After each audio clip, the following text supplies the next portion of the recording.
First, I'll give you guys the steps that we came up with because I think that's going to be helpful. All right.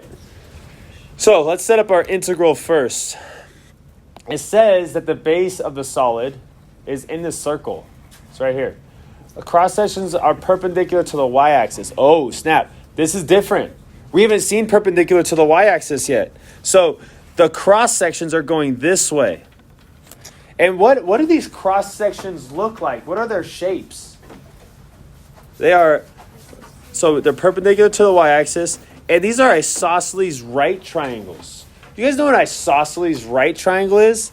That is this. It's a right triangle, but this side is equal to that side. So it's a pretty specific triangle. And because of that, this specific triangle can have a specific formula. Now look at what it says. It says the hypotenuse is lying in the base. So this is the hypotenuse that we're seeing right here in the line that I draw. And if I drew my triangle, it would look like this. Okay? All right, so we're understanding the problem. Now let's do our steps. The first step is drawing the integration. What are we integrating with respect to on this one? Y. Okay, so I need an area with respect to y. And do you guys know what the lower bound and upper bound are? It looks like a regular ellipse. So this is -2, so what would the top be? +2. Okay, so we got our integral. Next, we need our formula. And this I'm going to give, well, okay. What is the formula for a triangle? 1/2 base times height. Now this one's weird. This one's weird because the bases are the same. Like these two are the same. So you could technically write this as 1/2 base squared, or you can write it as 1/2 h squared. Okay. Now here's the problem. This is unique to this problem. These b's are not resting in my area. That's not this side right here. This is the hypotenuse. The b's are right here. How am I going to find those b's if, the only thing I can really find is whatever this is? So there is actually a way for us to find it, and that's by using the Pythagorean theorem, which I will not go into detail about right now, but this is how you would set it up. And then what you would do is you would get the hypotenuse alone. Get the b alone, and then you could sub that into our formula so you can have it written in terms of the hypotenuse and not in terms of the b. And what you would get is you would get the hypotenuse squared divided by 4, or 1/4 times the hypotenuse squared. And the reason why we want the hypotenuse again is because we'll be able to sub out the hypotenuse using our expression of y that we can make because we have this equation. So let's go ahead and make that expression of y so that we can start subbing out the variables in step 3. Okay, so that was step 2, getting the formula. Now we got to sub out the variables. In this case, we only have one variable that we got to sub out, and that is the hypotenuse. So let's get our equation over here. We have 4x to the second power plus 9y squared equals 36. So because our integration is with respect to y, we have to get the x alone. We have to make an expression that only has the y in it. So we subtract 9y squared from both sides. So we have 36 minus 9y squared. And then I'm going to divide that by 4 at the same time so that the x squared is alone. This simplifies a little bit. I'm going to write x equals 9 minus 9 over 4 y squared. And then I'm going to square root it. That's why I didn't write the squared right here, because I could square root both sides. Now, whenever you insert a square root into an equation, you use it as an inverse function. You have to do plus or minus.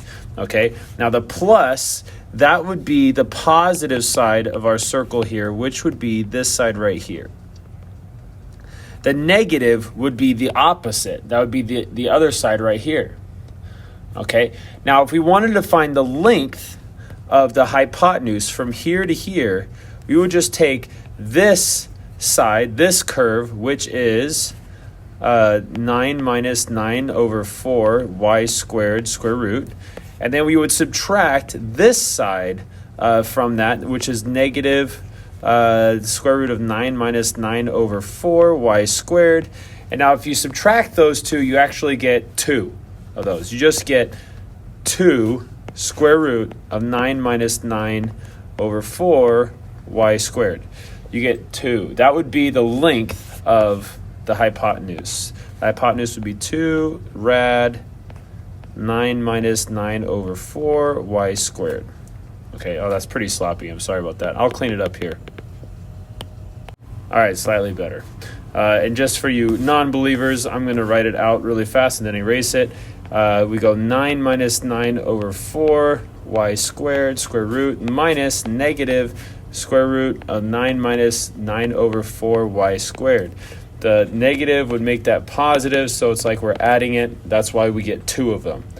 The other way to think about it is, since this ellipse is centered, the distance right here would be the same as the distance right here. Therefore, we would have just 2 of those.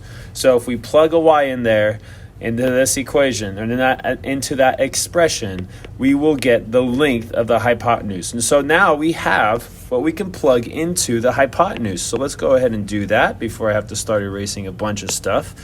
Let's see, let's get this a little bit shorter. Okay, here we go. So we have the hypotenuse squared. So we're going to say 2 square root of 9 minus 9 over 4 y squared divided by 4. Right? This is our hypotenuse right there. Now we can simplify that a little bit. On the top, we would get 4, because 2 times 2 is 4.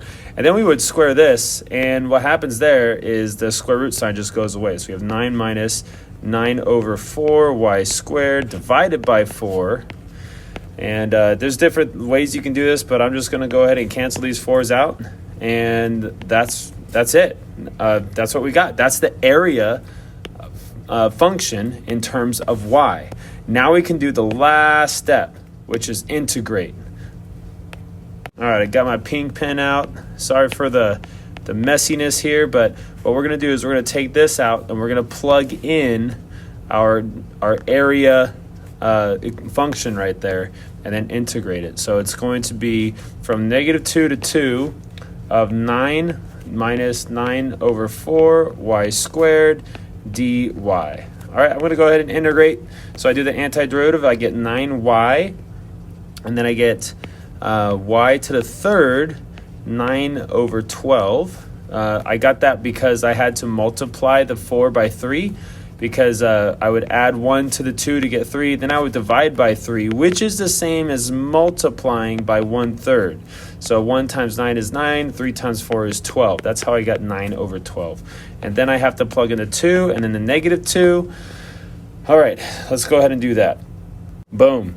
All right, so I wrote it all in. I did simplify the 9 over 12 to 3 over 4.